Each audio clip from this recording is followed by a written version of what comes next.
দিনই একটা মহামূল্যবান নীতি কথা আছে। কথাটা হইল রেজা বিল কাজা। এর অর্থ হইল আল্লাহ আমাকে যেভাবে রাখতে রাজি আমি সেভাবে থাকতে রাজি। এই নীতিটা যারা আন্তরিকভাবে গ্রহণ করে নেয় তাদের জীবনে কোনো চিন্তা নাই, দুঃখ নাই, কষ্ট নাই, পেরেশানি নাই, কিছু নাই। আল্লাহ যখন কোনো বান্দার কোনো গুনাহ মাফ করার ইচ্ছা করে অথবা মর্যাদা বাড়াইয়া দেওয়ার ইচ্ছা করে তখন তারে কোনো না কোনোভাবে একটু কষ্ট দেয়। এক হাদিসে রাসূল করিম সাল্লাল্লাহু আলাইহি ওয়াসাল্লাম বলেন, কোনো মুমিন বান্দার পায়ে যদি একটা কাঁটা ফুটে, পায়ে কাঁটা ফুটার দ্বারা যেটুকু কষ্ট তার হয়, এই কষ্টের বিনিময়ে আল্লাহ হয়তো তার কোনো না কোনো গুনাহ মাফ করেন আর না হয় তার মর্যাদা বাড়ায়। এর দ্বারা পরিষ্কার হয়ে গেল যে আল্লাহ কোনো বান্দার গুনাহ মাফ করার ইচ্ছা করলে অথবা কোনো বান্দার মর্যাদা বাড়াইয়া দেওয়ার ইচ্ছা করলে তারে কোনো না কোনো উপায়ে কিছু কষ্ট দেয়। বুঝে থাকলে বলুন তো, আল্লাহর এইভাবে মুমিন বান্দাকে কষ্ট দেওয়াটা এটা কি আল্লাহর তিরস্কার পাওয়ার লক্ষণ না পুরস্কার পাওয়ার লক্ষণ? পুরস্কার পাওয়া। এই কথাটা বুঝলে আপনারা অনেক আশা ভরসা করে বিশাল আকারে সিরাতুন নবী সম্মেলনের আয়োজন করেছিলেন, স্থান করেছিলেন মাঠে। 2 দিনের বৃষ্টির কারণে মাঠে বসার সুযোগ পাইলেন না, মসজিদে বসতে কষ্ট হইল। এই কষ্টটাকে আমরা কোন দৃষ্টিতে দেখব? আল্লাহর তিরস্কার না পুরস্কার? এটা আল্লাহর পুরস্কার। খুশি মনে গ্রহণ করা দরকার। আল্লাহ খুশি হইয়া আমাদেরকে এই অবস্থার সৃষ্টি করে দিয়েছেন, আমরা খুশি হইয়া বরণ করে নিলে এর বিনিময়ে আল্লাহ আমাদের কোনো না কোনো গুনাহ মাফ করবেন এবং মর্যাদা বাড়াইয়া দেবেন। আমি দেখতেছি, বুঝতে পারতেছি এই মসজিদের ভিতরে ঠাসাঠাসি অবস্থায় আপনাদের বসতে অবশ্যই কষ্ট হইতেছে। মাঠে বসতে পারলে এই কষ্টটা হইতো না। আল্লাহ যেহেতু এর বিনিময়ে আমাদেরকে পুরস্কার দিবেন, কাজে আমাদের এই কষ্ট করাটাও আমি মনে করি আমাদের জন্য দুঃখের ব্যাপার নয়, আনন্দের ব্যাপার। আজকের এই সমাবেশ সিরাতুন নবী মহাসম্মেলনের নামে আয়োজিত। আমি অতীতে বহুবার বলেছি, আজকেও এই সম্মেলনে বিভিন্ন উলামায়ে কেরাম তাদের বক্তব্যে বলেছেন যে সিরাতুন নবী অর্থ মহানবী মুহাম্মদুর রাসূলুল্লাহ সাল্লাল্লাহু আলাইহি ওয়াসাল্লামের জীবন ইতিহাস। আমাদের নবীর জীবন ইতিহাসকে সিরাতুন নবী বলা হয়। যেহেতু সমাবেশের আয়োজনই সিরাতুন নবীর নামে, কাজেই এখান থেকে সর্বপ্রথমেই আমাদের সিরাতুন নবী অর্থ জেনে নেওয়া দরকার। সিরাতুন নবীর অর্থ আমাদের নবীর জীবন ইতিহাস, এবং সেই ইতিহাসটা হলো 63 বছরের ইতিহাস। 63 বছর আগে 1 রবিউল আউয়াল মাসে তিনি জন্মগ্রহণ করে এই পৃথিবীতে শুভাগমন করেছিলেন। আবার 63 বছর পরে আরেক রবিউল আউয়াল মাসে এই পৃথিবীর থেকে তিনি বিদায় নিয়েছিলেন। শুভাগমন এবং বিদায়ের মধ্যবর্তী 63 বছরের জীবন ইতিহাসকেই সিরাতুন নবী বলা হয়। বুঝে থাকতে বলুন তো, এই পৃথিবীতে আমাদের নবীর জীবন ইতিহাস কতদিনের? 63 বছর। এই 63 বছরের জীবন ইতিহাসের কোনো না কোনো অংশের আলোচনা করার নামই সিরাতুন নবী সম্মেলন। আলোচনার দ্বারা কি হয়? সিরাতুন নবীর আলোচনার দ্বারা নফল বন্দেগীর সওয়াব হয়। 63 বছরের পবিত্র জিন্দেগির যে কোনো অংশের আলোচনা করলে নফল বন্দেগীর সওয়াব হয়। নবী কিভাবে খাইতেন এর আলোচনা করলেও নফল বন্দেগীর সওয়াব। নবী কিভাবে ঘুমাইতেন এর আলোচনা করলেও নফল বন্দেগীর সওয়াব। নবীর চলাফেরার আলোচনা করলেও নফল বন্দেগীর সওয়াব। এমনকি নবীর পেশাব পায়খানার আলোচনা করলেও নফল বন্দেগীর সওয়াব। তাহলে সিরাতুন নবীর আলোচনার দ্বারা কি হয়? নফল বন্দেগীর সওয়াব। সিরাতুন নবীর আলোচনার দ্বারা দ্বিতীয় পর্যায়ে যে উপকার হয় সেটা হইল মুমিনের ঈমান তাজা হয়। মুমিনের ঈমান তাজা হয়। কিভাবে তাজা হয় ইনশাআল্লাহ একটু পরে আপনারা বুঝবেন, আমি আপনাদেরকে দেখাই দেব। সিরাতুন নবীর আলোচনার দ্বারা 3 নম্বর উপকার হলো নবীর জীবন আদর্শ জানা যায়, ইসলামের বিধিবিধান জানা যায় সিরাতুন নবীর আলোচনার দ্বারা। তো সিরাতুন নবীর আলোচনার দ্বারা 1 নম্বর উপকার হলো নফল বন্দেগীর সওয়াব। 2 নম্বর উপকার হলো ঈমান তাজা হয়। 3 নম্বর উপকার হলো সিরাতুন নবীর আলোচনার দ্বারা ইসলামের বিধিবিধান জানা যায়, ইসলামের বিধিবিধান জানা যায়। 63 বছরের জীবন ইতিহাসে এমন অনেক কাজ আছে নবীর, অনেক ঘটনা আছে আমাদের নবী, যেগুলি আমাদের জন্য পালন করা, অনুসরণ করা, অনুকরণ করা নিষেধ। নবী করছেন কিন্তু তুমি করতে পারবে না, তোমার জন্য নিষেধ। 63 বছরের জীবন ইতিহাসে নবীর এমন কিছু কাজের বিবরণ পাওয়া যাবে যেগুলি নবী করছেন কিন্তু উম্মতের জন্য করা নিষেধ। যেই কাজটা আমার জন্য করা নিষেধ নবী করছেন সেইটার আলোচনা করলেও নফল বন্দেগীর সওয়াব। আর অনেক ঘটনা এমন আছে যা 63 বছরের জীবন ইতিহাসে নবী করেছেন, আমার জন্য করা নিষেধ নয় কিন্তু আমার সাধ্য নাই করার, আমার ক্ষমতা নাই, সেইটার আলোচনা করলেও নফল বন্দেগীর সওয়াব। আর যে কাজ নবী করেছেন আমার জন্য করা ফরজ, ওই অংশের আলোচনা করাও ফরজ, যে ফরজের সওয়াব। যে কাজ নবী করেছেন আমার জন্য করা ওয়াজিব, ওই কাজের আলোচনা করাও ওয়াজিব। যে কাজ নবী করেছেন আমার জন্য করা সুন্নত, এটার আলোচনা করাও সুন্নত। যে কাজ নবী করছেন কিন্তু আমার করার সাধ্য নাই অথবা আমার জন্য করা নিষিদ্ধ, সেইটার আলোচনা করলেও নফল বন্দেগীর সওয়াব হয়। যেমন ধরেন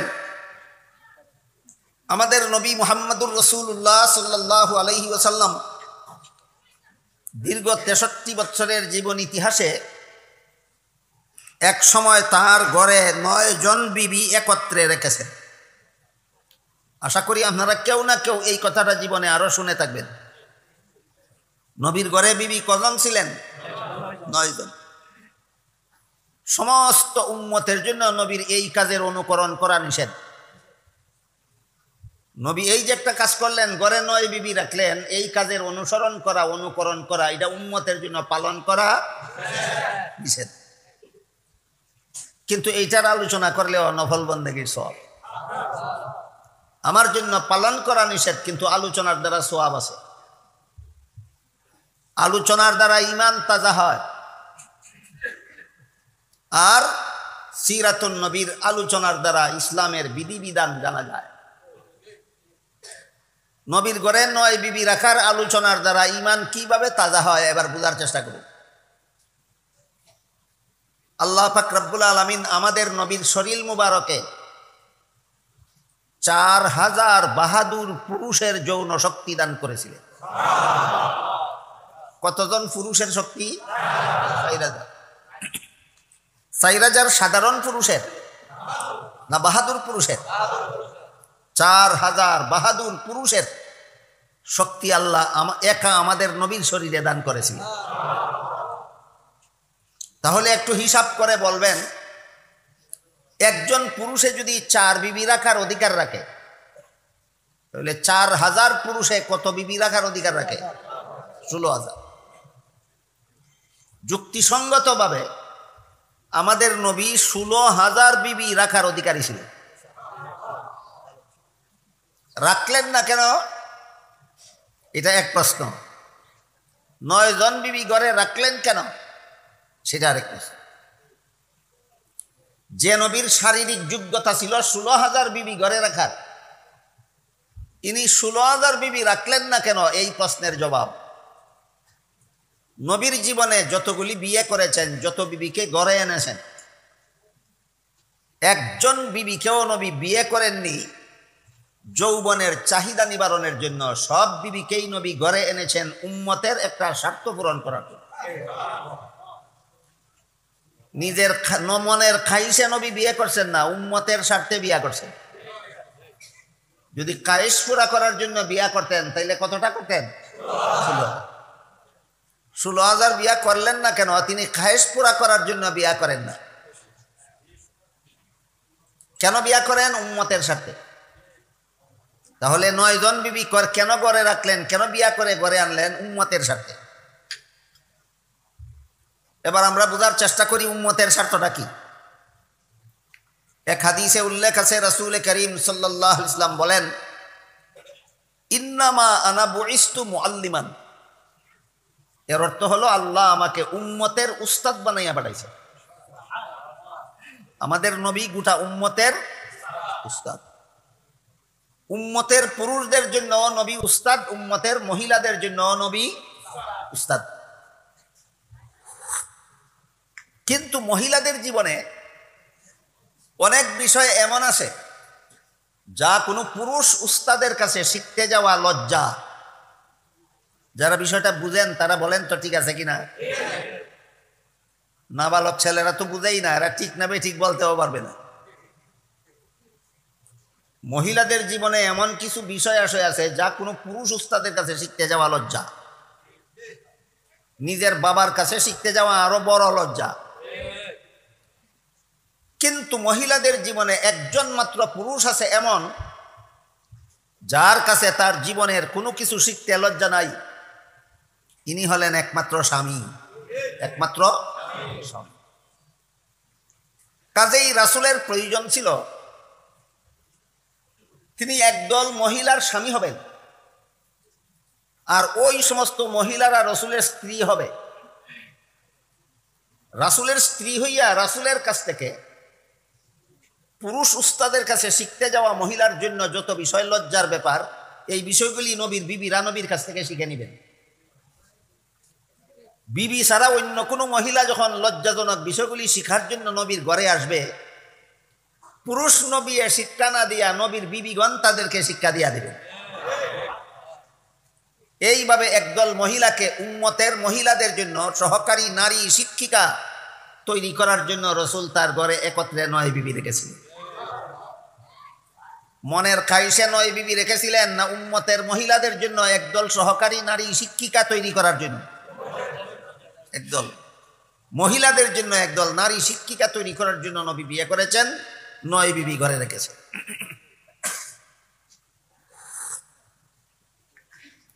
এই সমস্ত বিবিগণের মধ্যে নবীর যে উদ্দেশ্যে নবী বিয়ে করেছেন, এই উদ্দেশ্যটা সবচেয়ে বেশি সফল হয়েছে একটা শিশু মেয়ের দ্বারা। বয়স্ক মেয়ের দ্বারা না শিশু মেয়ে? নাম হযরত আয়েশা রাদিয়াল্লাহু তাআলা। শিশুকালে নবী আয়েশাকে বিয়ে করছেন। আয়েশার শিশুকালে নবীর সাথে আয়েশার বিয়ে হয়।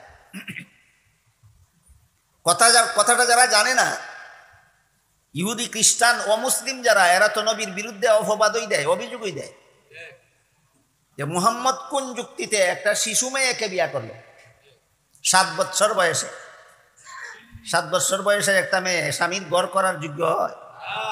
বিয়া করলো কেন? ইহুদি খ্রিস্টানেরা কয় বিয়া করলো কেন? ইহুদি খ্রিস্টানরা তো ইসলামের বিধিবিধান জানেও না, মানেও না, তারা তো প্রশ্ন করবেই। কিন্তু দুঃখের ব্যাপার হলো আমাদের সমাজে এমন কিছু শিক্ষিত মুসলমানও পাওয়া যায় যারা ইহুদি খ্রিস্টানদের সুরে সুর মিলাইয়া তালে তাল মিলাইয়া এরাও কয় আমাদের বুঝে আসলো না আমাদের নবী 7 বছরের শিশু আয়েশাকে বিয়া করলেন। তোমার বুঝে আসবে কোত্থেকে? যে আলোচনায় ইমান তাজা হয় সেই আলোচনার দ্বারে কাছে অত তুমি নাই।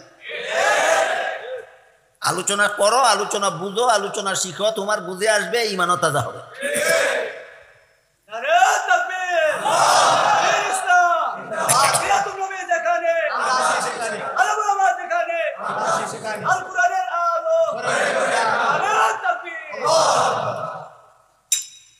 উম্মতের মহিলাদের জন্য একদল নারী শিক্ষিকা তৈরি করার উদ্দেশ্যে রসুল তার ঘরে 9 বিবি রেখেছিলেন। এই উদ্দেশ্য আয়েশার দ্বারা বেশি সফল হয়েছে।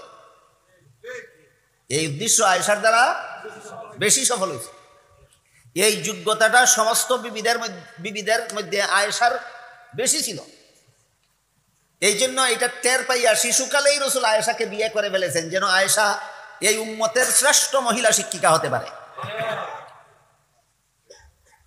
আয়েশার মধ্যে এই গুণ সবচেয়ে বেশি ছিল কিভাবে, এটা বোঝার জন্য আপনাদেরকে একটা ঘটনা বলি।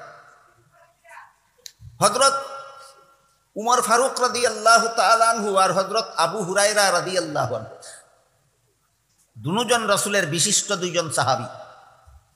উমরও রসুলের বিশিষ্ট সাহাবী, আবু হুরায়রাও রসুলের বিশিষ্ট সাহাবী। তাদের 2 জনের মধ্যে একদিন একটা ইসলামের একটা বিধান নিয়ে মতভেদ হয়ে গেল, মত পার্থক্য হয়ে গেল। উমরের মত একরকম, আবু হুরায়রার মত আর একরকম। আমাদের সমাজে এমন কিছু লোক পাওয়া যায় যারা কোনো ইসলামের কোনো বিধিবিধান নিয়ে 2 মুফতি সাহেবের যদি 2 মত পায়, এটা নিয়ে হাততালি দেওয়া আর মস্কারি করার সুযোগ পায়। ইসলাম এক হইলে 2 মৌলবীর 2 ফতোয়া কেন, এমন কথাবার্তা বলা শুরু করে। এটাও এদের ইসলাম সম্পর্কে এদের মূর্খতার, এদের অজ্ঞতার পরিচয়। আমি আপনাদের জিজ্ঞাসা করি, ইমাম আবু হানিফার ইসলাম একটা ছিল আর ইমাম শাফিঈর ইসলাম ছিল আরেকটা? না, একই ইসলাম। তাদের মধ্যে একমত হওয়ার কারণে 2 মত বলছে না, 2 মত হওয়ার কারণে? তাদের মধ্যে এক ইসলামে 2 মত হইল কেন? এটাও এখন জবাব আমি দেব না। 2 সাহাবীর মধ্যে 2 মত হইল কেন, ওইটা শুনলেই বুঝতে পারবে। একজন হইলেন হযরত উমর আর একজন হযরত আবু হুরায়রা। উমর বলতেছেন, আমি রসুলের কাছে শুনেছি নিজের কানে, রসুল বলেছেন স্বামী স্ত্রী মিলামিশা শেষ হইলে পরে গোসল ফরজ হয়।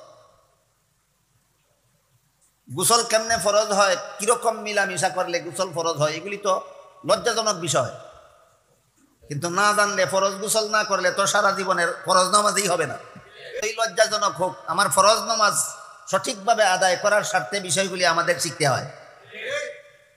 তো উমর বলেন, আমি শুনছি আল্লাহর রাসূল বলছেন সহবাস স্বামী স্ত্রীর মিলামিশা শেষ হইলে গোসল ফরজ হয়। এর বিপরীতে আবু হুরায়রা বলেন, আমিও নিজের কানে শুনছি রাসূল বলছেন সহবাস শুরু করলেই গোসল ফরজ হইয়া যায়, এখন তোমার শেষ হইলে হইল না হইলে নাই, গোসল করার লাগবে। 2 জনের এক কথা না 2 কথা? উমর বলেন, আবু হুরায়রা তোমার কথা মানি না, আমি যেটা বলছি এটা আমি নিজের কানে রসুলের কাছে শুনছি। আবু হুরায়রা বলেন, উমর আমিও আপনার কথা মানি না, আমিও রসুলের কাছে নিজের কানে যেটা শুনছি এটা কইছি। দুটোটাই রসুলের হাদিস, দুটোটাই রসুলের কথা, কিন্তু এক কথা দেখা যায় আর এক কথার বিপরীত, এক কথা দেখা যায় আর এক কথার বিপরীত।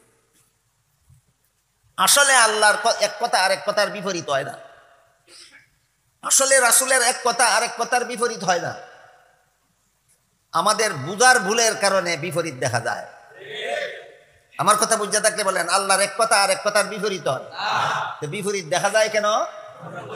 আমার বুঝার ভুলের কারণে। রাসূলের এক কথা আর এক কথার বিপরীত হয় না, আমার বুঝার ভুলের কারণে বিপরীত দেখা যায়। এখন তারা 2 জনের কেউ অন্য কারো কথা মানতে রাজি না। সমাধান হইল নি? সমাধান হইল।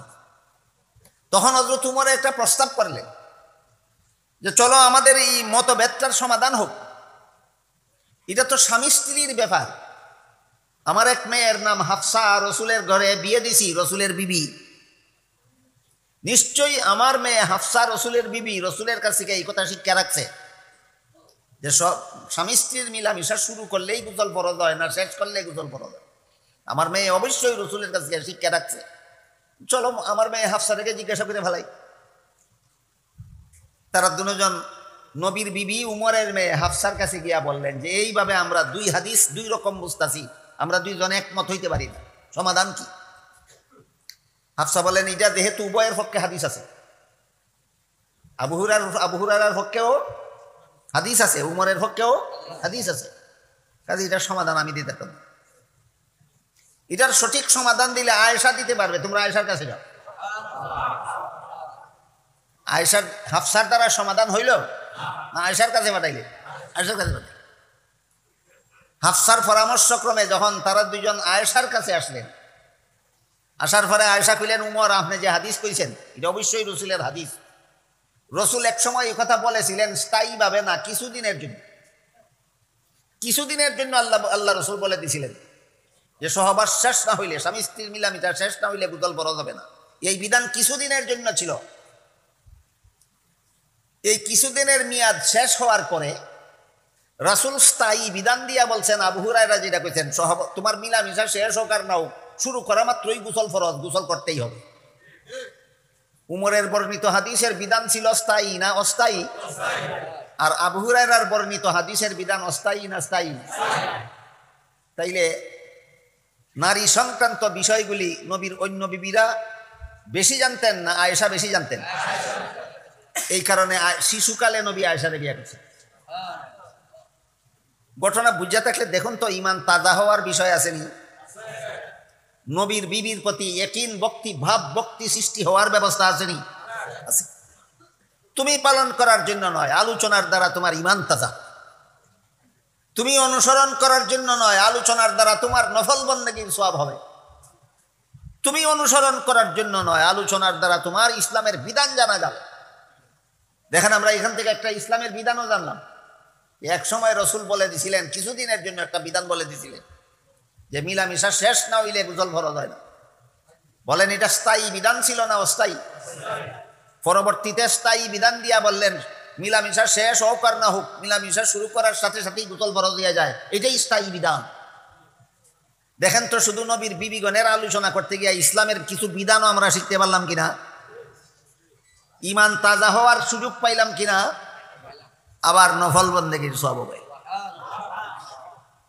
এই কারণে বলেছিলাম সিরাতুন নবীর 63 বছরের জীবন ইতিহাসে এমন কিছু ঘটনা, নবীর এমন কিছু কাজ আপনারা পাবেন যেগুলি আপনাদের অনুসরণ করার জন্য নয়, অনুকরণ করার জন্য নয়, উম্মতের জন্য অনুসরণ করা নিষিদ্ধ, অনুকরণ করা নিষিদ্ধ, পালন করা নিষিদ্ধ। নবী করছেন, তোমার জন্য পালন করা নিষিদ্ধ। যেমন একত্রে 9 বিবি নবী ঘরে রাখছেন, উম্মতের জন্য পালন করা। বলেন তো এই বিষয়টা যা আলোচনা হইল, এই আলোচনার মধ্যে আমাদের ইমান তাজা হওয়ার ব্যবস্থা আছে কিনা? ইসলামের বিধান শিখার ব্যবস্থা আছে কিনা? এই জন্য নবীর জিন্দেগির যে ঘটনা উম্মতের জন্য পালন করা নিষিদ্ধ, সেই ঘটনা আলোচনা করার মধ্যেও নফল বন্দেগীর সওয়াব। তো কিছু বিষয় আছে নবীর জীবনের উম্মতের জন্য পালন করা নিষিদ্ধ। এর মধ্যে আরেকটা ঘটনা কই। 63 বছরের জীবন ইতিহাসে একদিনের একটা বিরল ঘটনা নবীর জীবনে ঘটছিল। এক সফরের মধ্যে নবী এমন জায়গায় গেছিলেন যেখানে পেশাব করার জন্য বসার সুযোগ নাই। পেশাব করার জন্য বসার সুযোগ, এইখানে বসলে নিজের পেশাবের দ্বারা নিজের শরীর কাফর নাফাক হয়ে যাবে। এইরকম একটা অসুবিধায় পড়ে জীবনে এই একদিন নবী দাঁড়াইয়া পেশাব করছিল। বলেন দাঁড়াইয়া পেশাব করার নিয়ম শিক্ষা দেওয়ার জন্য না অসুবিধা বশত? কাজেই তোমরা দাঁড়াইয়া পেশাব করা তোমাদের জন্য নিষিদ্ধ। নবী তোমাদেরকে পেশাব করার নিয়ম শিক্ষা দেওয়ার জন্য দাঁড়াইয়া পেশাব করছেন না, এটা নবীর একটা বিশেষ অসুবিধার কারণে দাঁড়াইয়া পেশাব করছেন। নবী উম্মতকে কিভাবে পেশাব করা শিক্ষা দিয়েছিলেন এটা শোনার জন্য আরেক ঘটনা বলি। নবী যে সমাজে জন্মগ্রহণ করেছিলেন সেই সমাজের পুরুষরা দাঁড়াইয়া পেশাব করত। মহিলারা বসে পেশাব করছে। নবী যখন বললেন যে না, পুরুষ হও মহিলা হও, বসে পেশাব করা নবীর সুন্নত, বসে পেশাব করা নবীর সুন্নত, তখন সমস্ত সাহাবাদের পুরুষরাও যখন বসে পেশাব করা শুরু করলেন, সমাজের লোকেরা বলতে লাগলো মুহাম্মদের সাথীরা মহিলাদের মতো পেশাব করে।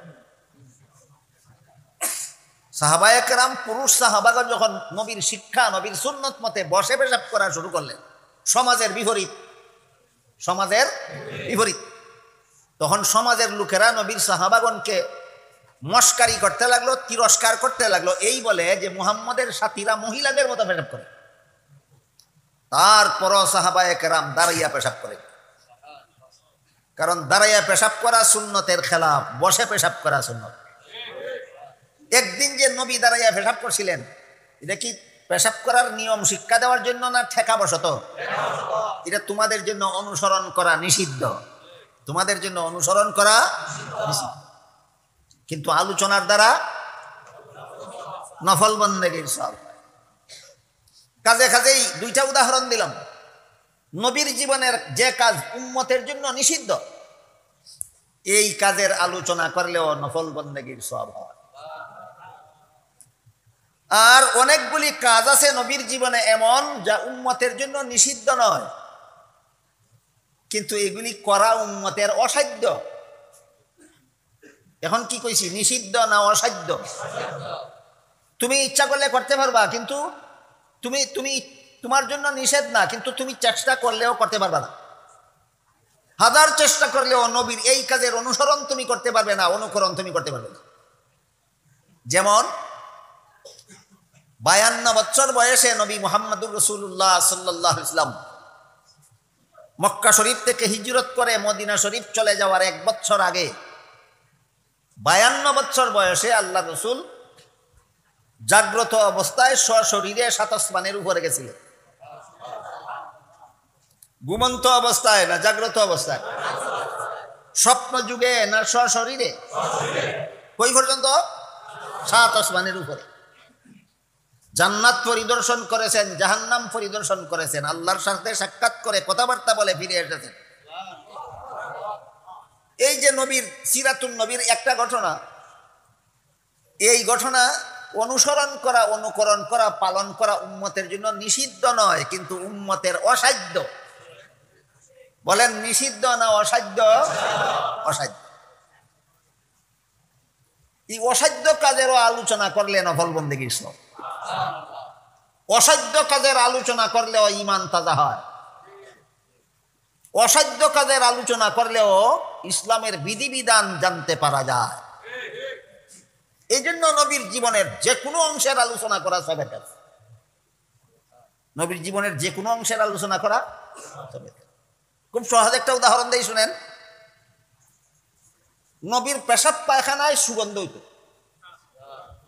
যে কারণে পেশাব করার সাথে সাথে জমিনে সেটা খাইয়া ফেলত। নবী পায়খানা কইরা ফিরে আসার পরে সাথে সাথে একজন মানুষ গেলে দেখতো পায়খানা নাই, জমিনে খাইয়া ফেলছে। বুঝে থাকলে বলুন তো, নবীর পেশাব পায়খানায় দুর্গন্ধ হইতো না সুগন্ধ হইতো? এই জন্য কি উম্মতের উপরে হুকুম আছে যে তোমরা সুগন্ধের পেশাব পায়খানা করো না? নিষিদ্ধ না, কিন্তু তোমার পক্ষে এটা অসাধ্য। তোমার পেশাবে কোনোদিন সুগন্ধ হবে না, তোমার পায়খানায় কোনোদিন সুগন্ধ হবে না। এটা তোমার জন্য নিষিদ্ধ নয়, অসাধ্য। বলেন নিষিদ্ধ না অসাধ্য? এমন অসাধ্য কাজের আলোচনা করলেও ইবাদতের সওয়াব পাওয়া যায়, ঈমান তাজা হয়। আরেকটা উদাহরণ দেই। নবীর শরীরের ঘাম মুবারকে মেশকে আম্বরের মতো সুগন্ধ হইত। এই জন্য নবী ঘর থেকে বাইরিয়া বৈঠক থেকে দাঁড়াইয়া কোন পথে গেলেন, এটা যদি কারো জানা না থাকতো আর জানতে চাইতো যে আমাদের এখান থেকে উচ্চা নবী কোন দিকে গেলেন, কোন পথে গেলেন, যদি কেউ জানতে চাইতো, তাহলে যেই রাস্তার বাতাসের মধ্যে মেশকে আম্বরের সুগন্ধ পাওয়া যাইত, নিশ্চিতভাবে জানতে পারতো যে নবী এই দিক দিয়ে গেছেন। কারণ নবীর শরীরের গামের সুগন্ধের কারণে অনেকক্ষণ পর্যন্ত যেই রাস্তা দিয়ে যাইতেন সেই রাস্তার বাতাস সুগন্ধে মোহিত হইয়া যেত। আপনার জন্য নিষিদ্ধ না অসাধ্য? নিষিদ্ধ না অসাধ্য। আলোচনা করলে ইমান তাজা হয় কিনা? নবীর শরীরের গাম মুবারকে মেশকে আম্বরের মতো সুগন্ধ হইত। এই কারণে যেই ফতি দেয়া নবী যাইতেন, এই ফতের বাতাস অনেকক্ষণ পর্যন্ত আতরের সুগন্ধে মুখরিত হইয়া থাকে। এই আলোচনা শুনলে বুঝলে ইমান দুর্বল হয় না তাজা হয়? তোমার জন্য অসাধ্য, কিন্তু আলোচনা করলে ইমান তাজা হয়। রাসূল করিম সাল্লাল্লাহু আলাইহি ওয়াসাল্লাম খোলা আকাশের নিচে চলাফেরা করলে রোদের কারণে যদি নবীর দেহ মুবারকে কষ্ট হইত, আকাশের মেঘের খণ্ড নবীর মাথা মুবারকের উপর ছায়া দিয়া দিয়া নবীর সাথে সাথে যাইত। মেঘের খণ্ড, আমরা পথ চলার সময় মেঘের খণ্ড আমাদের মাথার উপর ছায়া দেওয়া নিষিদ্ধ না আমাদের অসাধ্য? তারপরও আলোচনা করো, ইমান তাজা হবে। নবী যদি খোলা আকাশের নিচে কোথাও বসা থাকতেন আর রোদের কারণে নবীর শরীরে কষ্ট হইত, আশপাশের গাছের ডালপালা লতা পাতা নইয়া নবীর মাথার উপর ছায়া দিয়া দাঁড়াইয়া থাকতেন। উম্মতের জন্য পালন করা নিষিদ্ধ না অসাধ্য? অসাধ্য। দুঃখের বিষয়, বর্তমান সমাজে উম্মতের একটা উল্লেখযোগ্য অংশ অসাধ্য কাজ নিয়ে ব্যস্ত, আদিষ্ট কাজে উদাসীন। আদিষ্ট কেমন? এক হাদিসে রাসূল করিম সাল্লাল্লাহু আলাইহি ওয়াসাল্লাম বলেন, সল্লু কামা রাআইতুমুনি উসাল্লি, আমাকে যেভাবে নামাজ পড়তে দেখো তোমরা ওইভাবে নামাজ পড়ো। নবী যেভাবে নামাজ পড়ছেন আমাদেরকেও সেইভাবে নামাজ পড়ার আদেশ দিয়েছেন। সুতরাং নবী যেভাবে নামাজ পড়ছেন সেইভাবে নামাজ পড়া আমাদের জন্য নিষিদ্ধ। নিষিদ্ধ না অসাধ্য না আদিষ্ট? নিষিদ্ধ না অসাধ্য না আদিষ্ট। নবী আদেশ করেছেন আমাদের, আমাকে যেভাবে নামাজ পড়তে দেখো তোমরা সেইভাবে নামাজ পড়ো। যে নবী যেভাবে নামাজ পড়ছেন এইভাবে নামাজ পড়া আমাদের জন্য নিষিদ্ধ, অসাধ্য না আদিষ্ট? নবী যে কাজের আদেশ করছেন এই কাজের ধারে কাছে নাই। এমন মুসলমান আসেনি সমাজ? নবী যে কাজ নিজেও করছেন উম্মতরেও আদেশ করছেন, এই কামের ধারে কাছেও নাই। কিন্তু যেই কাজ নবী করছেন তার বাপেরও ক্ষমতা নাই করার, ওইটা নিয়ে নাচানাচি করে। যে করার ক্ষমতা নাই অসাধ্য, অসাধ্য কাম নিয়ে লাফালাফি করে, আর আদিষ্ট কাজের বেলায় অবজ্ঞা অবহেলা করে। এই জন্য হাদিস শরীফে রাসূল করিম সাল্লাল্লাহু আলাইহি ওয়াসাল্লাম বলেন, কুল্লু উম্মতি ইয়াদখুলুনাল জান্নাতা ইল্লা মান আবা, কিলা ওয়া মান আবা কালা মান আতাআনি দাখালাল জান্নাতা ওয়া মান আসানি ফাকাদ আবা, আও কামা কালা আলাইহিস সালাতু ওয়াস সালাম। রাসূল বলেন, আমার সমস্ত উম্মত জান্নাতে যাবে, কিন্তু যারা আমাকে মানে না তারা জান্নাতে যাবে না।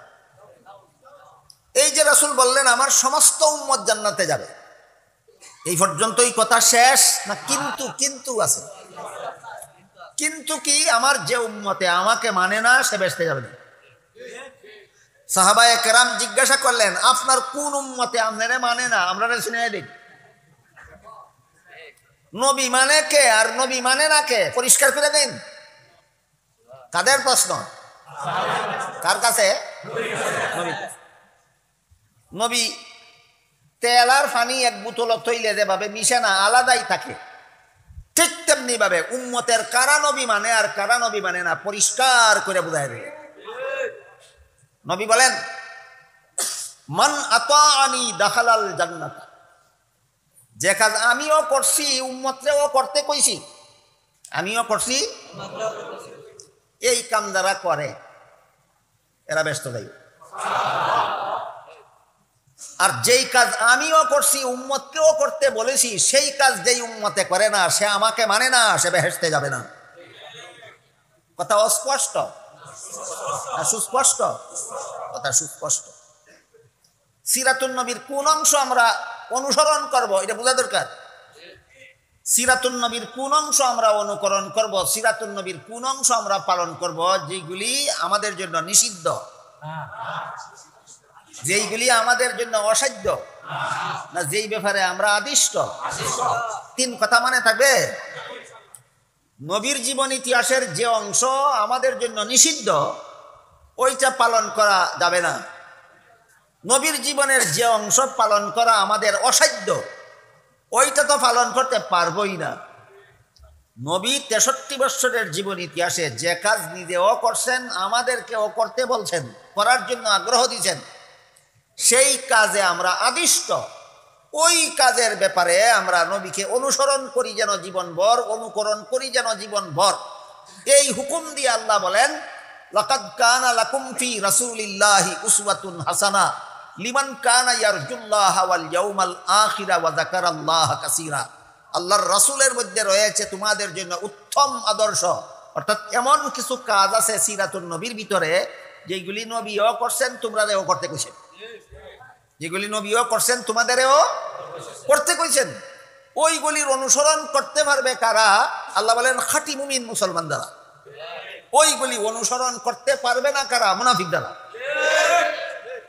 নবীর জীবনের যে অংশ উম্মতের জন্য অনুসরণীয়, অনুকরণীয়, সিরাতুন নবীর যে অংশ উম্মতের জন্য পালনীয়, ওইটা পালন করতে পারবে কারা? খাঁটি মুমিন মুসলমান যারা। পালন করতে পারবে না কারা? মুনাফিক দ্বারা। তাহলে সিরাতুন নবীর কটা জিনিস পাইলাম আমরা? তিনটা। সিরাতুন নবীর এমন কিছু কাজ আছে যেগুলি আমাদের জন্য করা নিষিদ্ধ, আর কিছু কাজ এমন আছে যেগুলি করা আমাদের জন্য অসাধ্য, আর কিছু কাজ আছে যেগুলি করতে আমরা আদিষ্ট।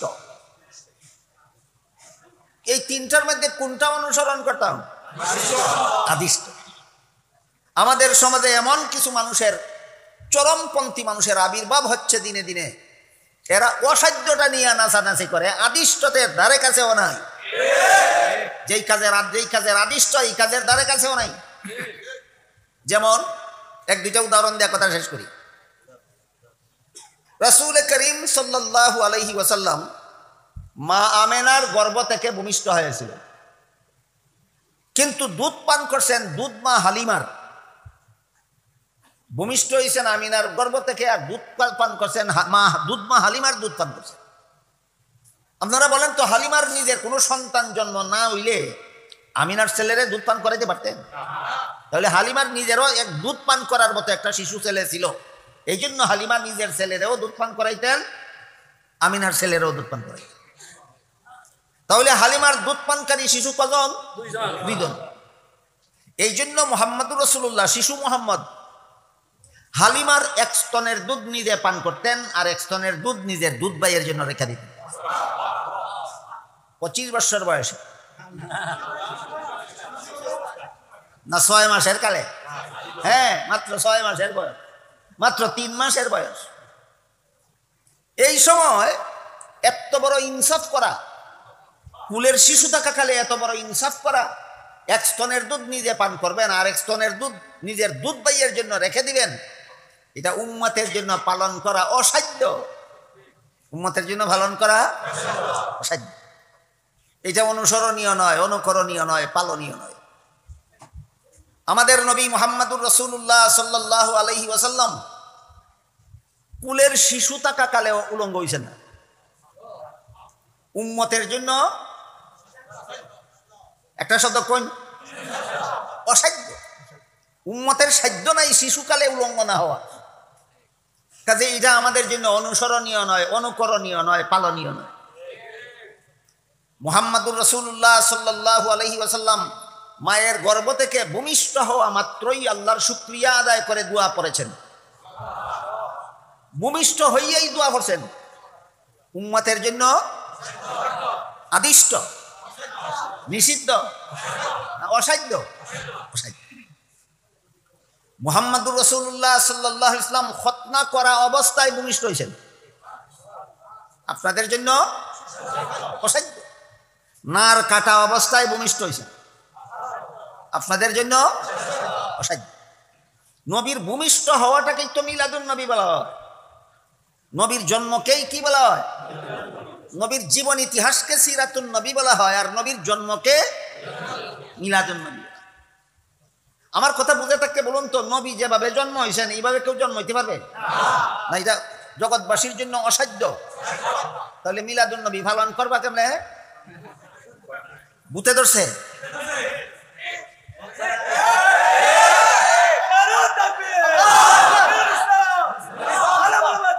বলেন বলেন, মিলাদুন নবী পালন করতে উম্মত আদিষ্ট না অসাধ্য? অসাধ্য। নবী যেভাবে জন্মাইছেন এইভাবে কোন বাপের ভূতে জন্মাইতে না। মুহাম্মাদুর রাসূলুল্লাহ সাল্লাল্লাহু আলাইহি ওয়াসাল্লাম যেই মুহূর্তে ভূমিষ্ঠ হয়েছিলেন, এই মুহূর্তে কুরাইশ বংশের মূর্তি পূজারীরা বড় বড় মূর্তিগুলিরে কাবাগরের ভিতরে দাঁড় করাইয়া রাখছিল। আমাদের নবী ভূমিষ্ঠ হওয়ার সাথে সাথে কাবাগরের ভিতরে দাঁড় করাইয়া রাখা মূর্তিরা পর্যন্ত আল্লাহকে সিজদা করেছে। উম্মতের জন্য আদিষ্ট না অসাধ্য? বলেন, মিলাদুন নবী পালন করার জিনিস না আলোচনার জিনিস? এবার আপনাদের বলতে হবে আলোচনার দ্বারা কি কি ফায়দা হয়? তিনটা। কটা কটা?